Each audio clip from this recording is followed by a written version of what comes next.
Morning, everyone. Jeff Koppel, Realtor, General Contractor. Today's topic is kind of a combination Realtor, General Contractor type topic. And the title of this topic is, does your house have a cricket? Or do you need a cricket? So you might ask, what is a cricket? So let's take a look. I'll show you an example of a cricket. Here is an example of where a cricket's being used to divert water around a chimney. So if you take a look at what we got going on here, you've got a slope that comes down. Basically, okay, first of all, a cricket is used anywhere you've got a slope that comes down and meets a vertical surface or meets another slope. So in this case, we've got a slope of the roof coming down and meeting the vertical surface of this chimney. So what's been done is this cricket has been built. And as you can see, it basically diverts water that's coming down, kicks it this way, kicks it that way around the vertical surface. And say you have ice or snow buildup on this roof, to give added protection, they've also installed step flashing, which is this. Step flashing, basically the upper parts of the flashing overlay the flashing below so that when water hits it or ice builds up behind it, as water hits it, it runs off. As ice melts, it runs off instead of going back behind the flashing. So that's an example of a cricket. Now let's take a look at another project that the whole reason I'm bringing this up today. This is a project I just finished up yesterday. Basically, what this was a screened-in porch. And the homeowner noticed a little bit of rot back here in this back corner.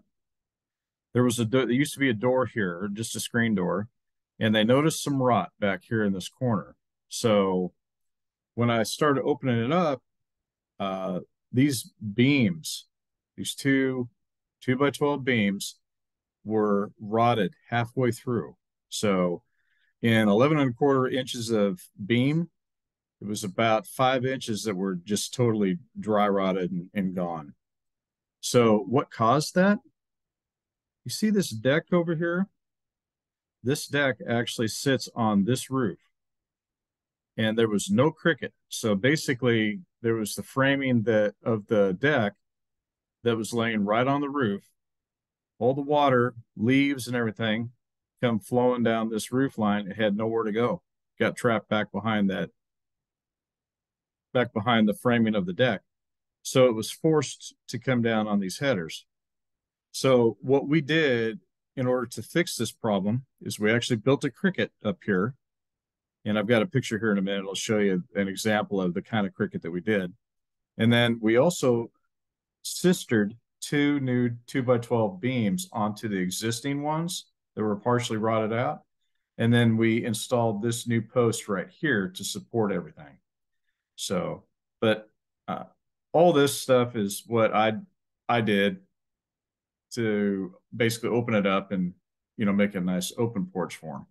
So let me take a look over here at this other picture. This isn't the actual cricket that we built, but it's almost identical to the one that we did. So as you can see here, what we did in order to divert the water is exactly what they did here. As the water comes down, normally it would hit this vertical surface and get stuck behind here. But what you can see this roofer has done, which is what we did, he built this cricket right here. And if you see, it's actually sloped down on this vertical surface. So as water comes down, it hits this and gets diverted. Instead of getting stuck behind this wall, it gets diverted around the wall. So that's what we did there. So let's take a look at a couple other examples of cricket. Now here's one where you've got two slopes coming together. This slope comes down this way. This one comes down this way. So what's been done is this large cricket has been built. Basically, as water comes down from these slopes, it's going to kick it down this created valley.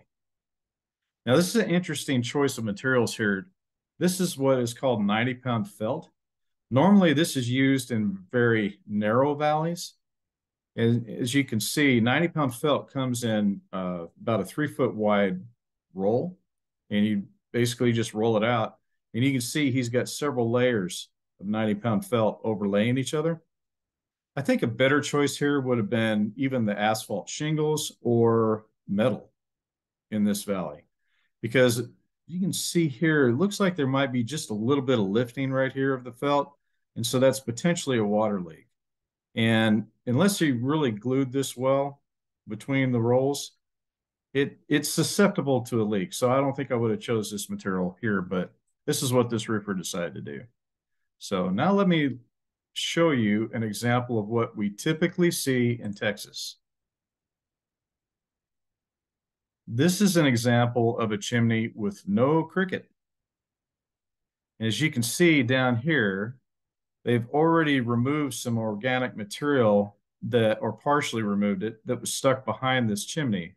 There's probably leaves, things like that that got stuck back here. But you can see the flashing. They only have like a 4-inch flashing down here. And as you can see, it is completely rusted, which means it's probably been leaking for some time. So what this roofer is going to do is they're going to come in and they're going to build a cricket like that first picture that we saw, and that will divert water away from that chimney. So whether or not your house needs a cricket, number one, if you got a chimney, definitely have it inspected to make sure you've got a cricket behind it to divert water.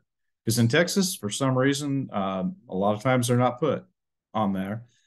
And because of the winters that we've had lately with snow and ice buildup, that is a prime candidate for a roof leak if there's no cricket behind a chimney or by a vertical surface on your roof. So anyway, I hope this information's been useful today.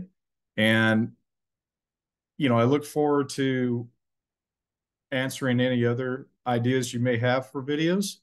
And, if you're in the market for a home, it's kind of nice to work with a realtor that has general contractor background.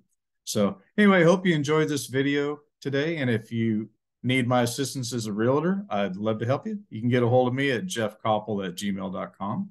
You guys have a great day.